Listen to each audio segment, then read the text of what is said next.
Hey, Mister here, and in this video I'm going to tell you why I don't watch the news or buy newspapers in general, or listen to radio news either, and why I get all of my news from the internet instead, and usually from independent people and citizen journalists. So I'm in Australia. This is a news aggregation or delivery website. You can see here, news.com.au. Now, this is the section for Europe. This is the news, and I specifically chose this to tell me what's going on in Europe. Now, I know something's going on in Europe. There are two very big things that are going on in Europe right now. One is what everyone knows about from almost a year ago, and that is the Yellow Vest movement in France, and it has been going non-stop. In case you don't know, it has been going non-stop since it began last year. Almost a year it's been going non-stop, but the media is absolutely refusing to report anything on it.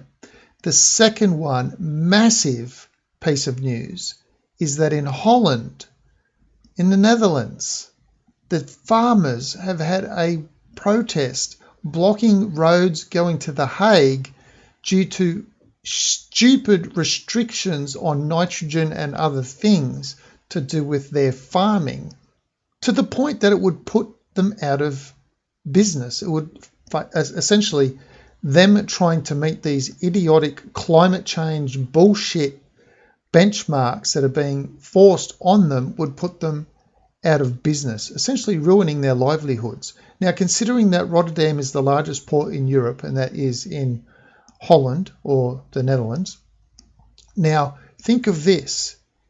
What politician in the Netherlands is in the pocket of some globalist to fuck over the farmers in the Netherlands, shut all the farms down, and seeing as you've got the biggest port anyway, start importing food from some other country that either the politician or other globalists have a financial stake in that importation of food. Something to think about. But I just want to show you what's going on in Holland in case you don't know. And here I am in Australia, and this is supposedly news of Europe. This is what I'm getting.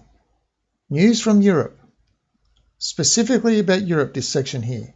I've got Boris. I've got some guy, Donovan's a hero neighbour in his undies. Jason Donovan. He's an actor. Who gives a shit? Tate Modern balcony accused named. So what? A criminal. Whoopie-doo. If you click on more Europe news, you just get to this page that I'm looking at now. What else we got? A woman was tortured. This one's calling Boris a double thigh squeezer. This guy is somewhere in Bulgaria. He's an Australian apparently. This couple have a $17,000 Airbnb nightmare. Whatever, who cares? Number 10 denies PM squeezed anyone's thigh. The FBI wants to snare Andrew accuses plan for Corbyn to be temporary PM. Look, the disaster in the UK Brexit. Theresa May was working for the Remainers and trying to fuck over everything to do with Brexit. Aussie locked up in Bulgaria. Kate celebrates lunch. Like, who gives a stuff about any of this? Kate smashed champagne on a boat. Whoopie-doo. Jacques Chirac is dead at 86. Okay, the French might be considered that, and that is a world leader has died, so you might want to know that. However, this other stuff, like who gives a flying, right? Toddler attacked like a piece of meat, whatever. Greta hits back at the haters. Well, Greta can go and spit. There you go. Never seen before. Furious backlash in the UK. Some wacky catwalk outfits. Like, where is anything about these massive protests going on in Holland right now? There is absolutely nothing. All I've just got is just mindless pus. Now remember that the media is all about sending messages to you. There is that much going on in the world that no single person can read, watch news, listen, or whatever to all of the news coming from the everywhere, from the entire world. There's just too much of it to absorb in a day, which means someone somewhere is selecting what you're going to be presented with.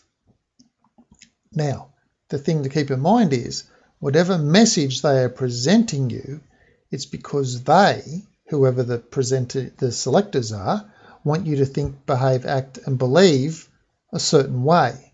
This is why we don't hear a peep out of what's going on in France, but we have to be told everything about the protests in Hong Kong. If you look deeper into the protests in Hong Kong, you'll see that they have links back to the Umbrella Revolt from years earlier, when there were also elections. So there's no coincidences here. And in this case, look, I'm not seeing anything coming out of the Dutch issue, because this is thousands and thousands of farmers blocking hundreds of miles of highway protesting the climate change. Now, all we've been getting out of the media is dumb Greta and the other idiots, the other useful idiots, who obviously clearly belong to some kind of communist-run activist groups, and their controllers, the words coming down from on high, and they all go and protest and lay in the street and be dickheads. But here we have absolutely nothing about what's going on in Holland at all. The only thing was that someone in Holland got shot. That's the only thing in all of this news, and I had to scroll all the way down to try and find it. So this is ridiculous. Okay, so let's switch over now to just some of the things that I have captured on coming out of Holland, just to show you a little bit about what the protests are going on in Holland. Now, these particular images are coming from, I've just bookmarked these things because, as you can see, this hashtag here, boerenprotest, it's just easier for me to bookmark to show you. These are all the tractors here that you can see. Now, the next image you're going to see here is of police officers undercover. You notice this guy here in the hat. He's got something in his ear. Look at all these guys in hats. No one else is wearing baseball caps except these little guys here who's all in a group. He's got something in his ear. This guy here, you can see something is black in his ear as well. They've spotted him. They've all spotted him. There he is. Uh-oh, you're busted, mate. He's like, get out of it, you guys. And no, we're filming you, you bugger. And this guy's like, hey, have a look at this guy, undercover cop. Why are the cops being undercover in a crowd? So the concern is this. Here's another, like, look at his earpiece. This guy's got an earpiece here. The other guys with ball caps. They're obviously clearly all together. So the concern was that they, even though they were undercover cops, that they might actually start something to justify bringing the uniform police in. Okay, so as we go up, these are items that I've bookmarked, okay? These are the farmers driving their tractors on the highways, essentially blocking highways fully to protest. I'm going to say something about the speech that came from the Agriculture, Minister of Agriculture, about this in a minute too. So you can see here, there's thousands of them, and they've got their tractors all there, and they're all listening to the speeches. The politicians have come out to have a little chat with them, and this is the footage that we've got of, well, one part of footage that we've got of some of the crowd out there. And as we scroll up, now this is the minister. Now I'm going to come back to this one because this is pretty important. Okay, so now you've got a police officer just trying to pull this tractor over and tell him to get off the highway. Mind you, there's a tractor in front of him, so this is like a ridiculous thing. So now the police officer is actually trying to slow down the tractor even more, putting his own life in danger, and of course even greater danger of other motorists on the highway, because now a tractor is even going slower than expected tractor speeds. Okay, this is another piece of footage. The tractor guys are moving over to the left, they are, or to their right. They are allowing traffic to come through. Now, as we can see here, this piece of footage, this is gold. They have said, screw this. We're getting screwed over by you guys. We're all just going to cross the road. We're in tractors. You can't do anything about it because your cars will get bogged, but we're all in tractors, and off we go. This is just brilliant. The farmers are all just coming together. And like it says here in the title of this video, Dutch farmers are blocking every highway to The Hague because The Hague is trying to enforce European dumbass laws on them to ruin their livelihood. And of course, here you have other footage. This is nothing small, right? If I just said, oh, there's a couple of farmers in, there's 50 farmers, and they're all a little bit upset in Holland, and I'm questioning why isn't Australia getting this? This is actually massive news. They're blocking the entire goddamn highway in the whole country And yet here on a part of an Australian news website that specifically says European news, I get just dumbass crap stuff coming out of them. Here's a different footage of all the people that came to see this. So we're talking about it's nothing small that's going on here. And this piece of text here is coming. Farmers block traffic for 700 miles. 700 miles is over 1,000 kilometres. The distance between Brisbane in Australia and Sydney is 1,000 kilometres. The distance between Sydney and Melbourne is roughly about 800. Imagine blocking the main route between two major capital cities like that, like these farmers. Like, it's just insane. And this should be, look at these guys all coming down the highway with their lights flashing and everything.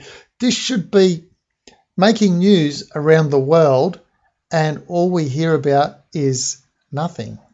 We don't hear a thing. We don't hear that the yellow vests are almost at it for a year. We hear nothing.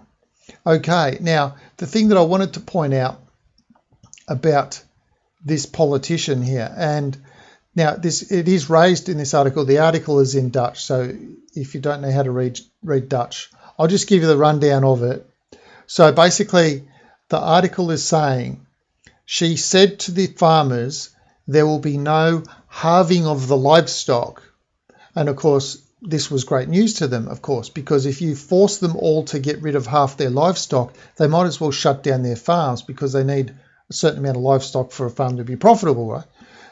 And so they were pretty pleased about that. Then the transcript of her speech was placed online, and the farmers looked at it, or farmer representatives looked at it, and they noticed that there was a word in the transcript that she didn't say in live person, in the live speech, and that was forced. In other words, when she spoke to them, she said there will be no halving of the livestock. In her live speech, she said there'll be no, in her transcript, it said there'll be no forced halving of the livestock. Now, there is another minister, and his aim was to halve the livestock, and as far as he was concerned, the farmers could all get stuffed and they just have to halve their livestock. Now, his reply is, well, we don't have to force you to do it. Maybe we'll just do a government buyback of half of your livestock and then place the restrictions on you, right? So that's voluntarily, I'm giving up half my livestock for cash, for a nice hefty cash payment, and then I'm only going to be half a farm. Yeah? So there's a little bit of dubiousness going on. Now, this minister said that under her watch, she means no halving of the livestock under any conditions. But of course, we all know politicians chop and change. So it's very easy for one minister to say, you know what, I don't want to be the Minister of Agriculture anymore. I want to go be the Minister of Silly Walks. And this other guy over here, he's the one that wanted to halve all the livestock. He's been given the platform of being the Minister of Agriculture. Now you've got to start your whole protest over again. So anyway, I just wanted to point out that in Holland right now, there are massive protests going on. In Australia, we're not even hearing a peep of it. So how do I find out about it? Well, it all depends about who you follow without following on Twitter. So on your Twitter layout, you have bookmarks. As you can see here, I'm just going through bookmarks because I've just bookmarked some things. It was easier to do that. Now, underneath bookmarks, you'll see something called lists. You can add channels to the list. So you could actually have an account that follows no one or follows a handful of people, so that if anyone looks at your profile, they go, oh, look, he's following that one, that one, that one, that one. But in your list, you could have 50 to 100 other channels, and you make your list private so no one knows who those channels are. And then just every day, you just open those channels in a new tab, have a look, and you can get your news source that way. Because clearly, the citizen journalism is working much better than the legacy media type journalism. Like I said, here I am in Australia, I'm knowing nothing of this, and yet the citizen journalists of the world who are sharing this stuff on Twitter are letting me know what's going on. And that is why I don't watch the mainstream news or buy their newspapers or listen to the mainstream news radio either, because citizen journalism spreads fast and instant, and mainstream plays selective news and selective information dispersal. And I think that is a detriment to the citizenry of whoever wants to know what's going on in the world. So anyway, that's all I've got for this video, just to let you know why I don't watch the news, and to let you know that there are farmers in Holland protesting, and I can guarantee unless you follow certain people, you wouldn't have known either, because wherever you are, you're probably not told about this either. So do let me know what you think in the comments below, and until next time, thanks for watching.